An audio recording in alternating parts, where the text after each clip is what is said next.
Hello everyone! Welcome back po muli sa aking munting channel. It's me, Maya Vlogs, at isang mapagpalang araw na naman po sa ating lahat. So ngayon is magbibigay lang po tayo ng reaction tungkol po sa live ni Kalingap Rab sa YouTube channel na Kalingap Tahanan kagabi, no? At dito ay may pumasok po na antay. So this time naman is ibang Kalingap Rab naman po yung ating napanood kasi kung dati ay hindi po sumasagot si Kalingap Rab, so kagabi po is may pumasok and may nagtanong din po kaya naman po is nasagot niya ito. So ngayon magbibigay po tayo ng reaction tungkol po sa isang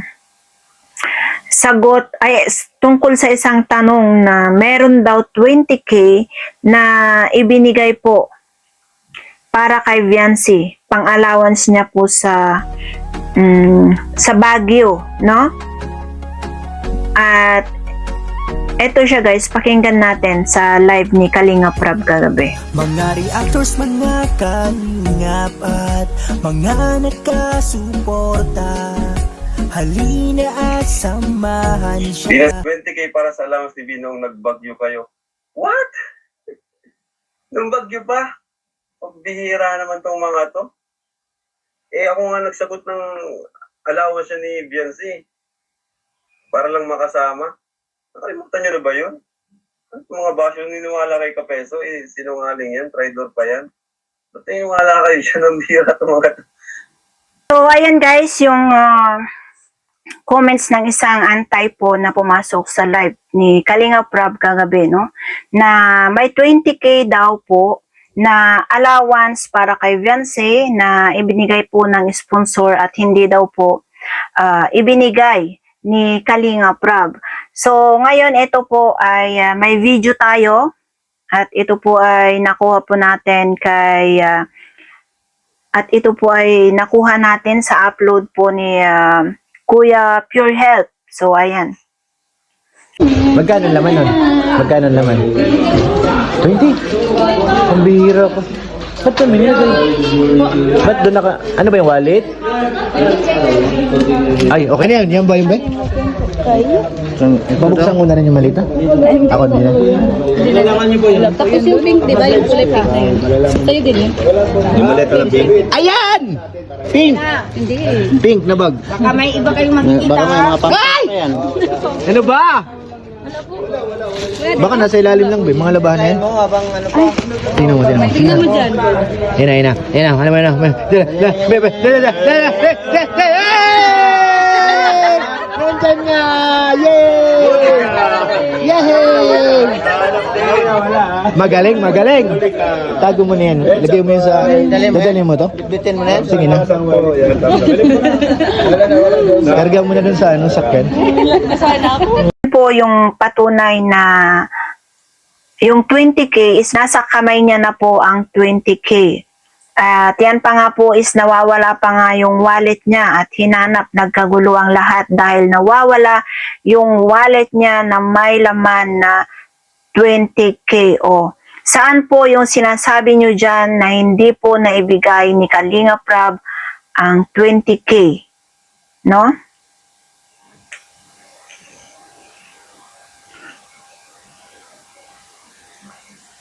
And yan po yung sagot ni Kalingap Rab na wala pa nga nag-sponsor, no? Totoo naman talaga kasi napanood ko rin po yun. Wala naman po talaga nag-sponsor sa kanila na makasama kay Viancy na makasama po doon sa Baguio. Pero siya na lang yung sumagot para lang maisama si Viancy. Ganyan po nila kamahal si Viancy. Para alam nyo lang, yung mga antay dyan, ayan. Wag naman kayong kung ano-ano na lang po yung hinahanap nyo kay Kalingap Rab. At meron pa doon, yung nag-comments pa siguro doon kasi binasa po ni Kalingap Rab yung tungkol po sa braces. Tungkol po sa brace ni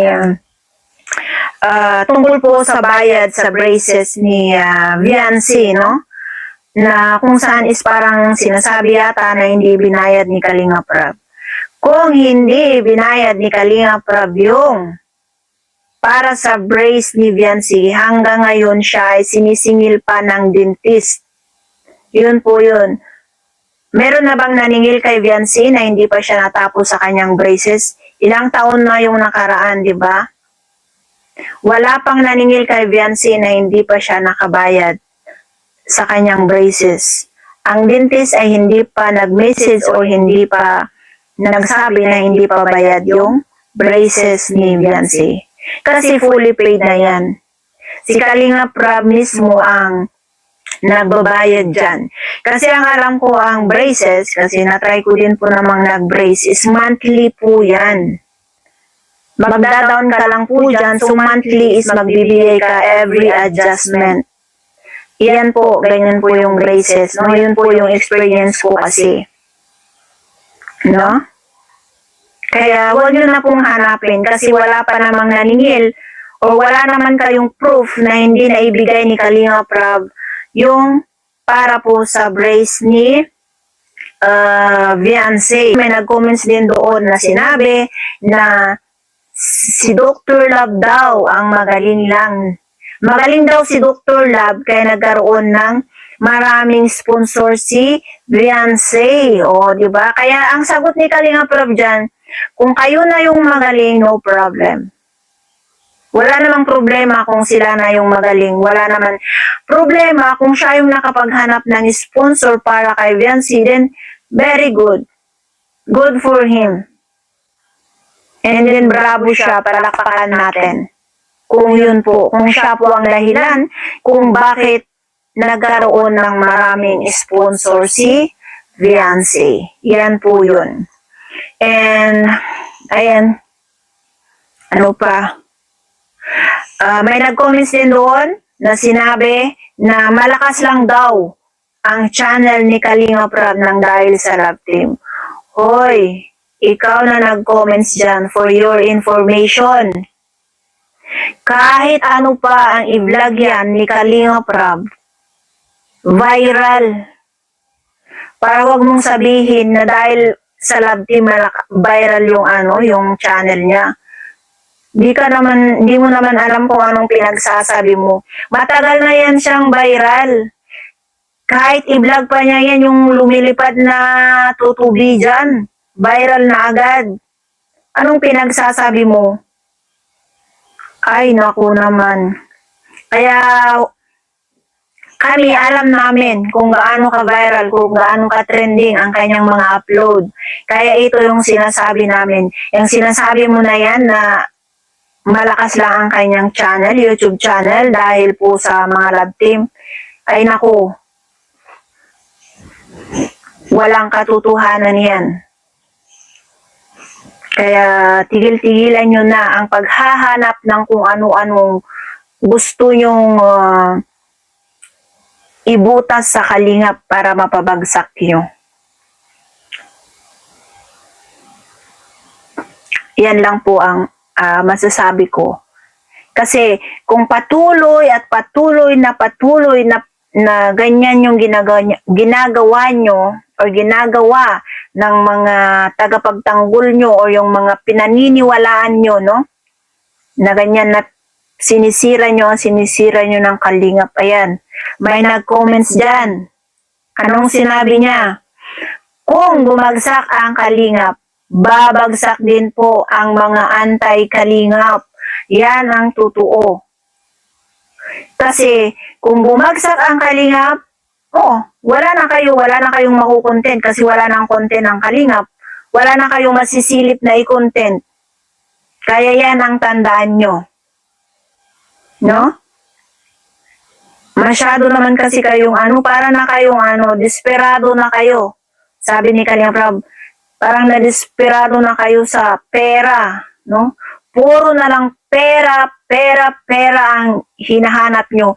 Wala naman kayong maibigay or maipakita na proof na yung pera na yan ay hindi na ibigay. So ngayon, ayan, may proof na yung 20K is nasa kamay na ni Viancy. Anong masasabi mo ngayon? Ikaw na nagsabi na ang 20K ay hindi ibinigay ni Kalinga Prab. Paano hindi bibigay yan ni Kalinga Prab? Sabi nga ni Kalinga Prab, nagpapabahay nga siya ng more than 500k. 20k pa ibubulsa niya. Ano? Kailangan mo na ba ng pera? Ayan. Sabi ni Kalinga Prab, triplehin niya ang 20k na yan. Kung ang sabi ni Kalinga Prab, triplehin niya yan, 20k na yan. Kung gusto mo ng pera, ibibigay niya sa'yo. Magsabi ka lang. Yun lang yun. Huwag yung puro paninira, chismis ng chismis. No? At yan po yung nagiging reaction ko dito tungkol sa ito na naman kasi sa pumasok na antay sa live ni Kalinga Prab, no? And mabuti naman at sumagot din po si Kalinga Prab kasi minsan kasi is hindi sumasagot si Kalinga Prab tungkol po dyan. And kayong mga antay kasi, okay, halos hindi na po pinag-uusapan yan si girl dito sa loob ng Kalingap. Hindi na yan siya pinag-uusapan. Pero kayo ang pilit na ipinagsisiksikan nyo siya para pag-usapan sa Kalingap. Para mabash siya. Para makarinig kayo ng masamang salita or makapagbitaw na naman ang mga Kalingap supporters ng salita para sa kanya. Halos tumigil na sila.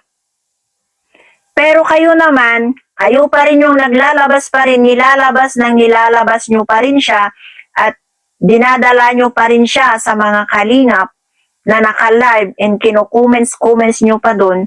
Kaya kasalanan nyo kung bakit hindi matigil-tigil ang pambabash or pagsasabi nila ng ungrateful na salita para sa girl nyo or para sa gwapa nyo. Yan po yan. Kayo din po ang gumagawa kung bakit siya nakakarinig ng mga ganyan na salita. No? Kung wag nyo na sana siyang ilabas, patahimikin nyo na siya, magawa na lang kayo ng sarili nyong content, wag lang puro siya, wag lang yung puro paninira sa Kalingap, siguro mas mabuti pa. Iyan po yun.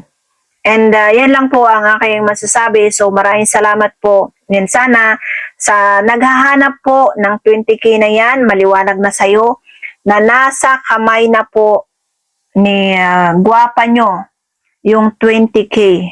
Okay? At kung siya naman po yung nagsabi na hindi niya natanggap ang 20k, ayan, sana yung video na yan mapanood niya.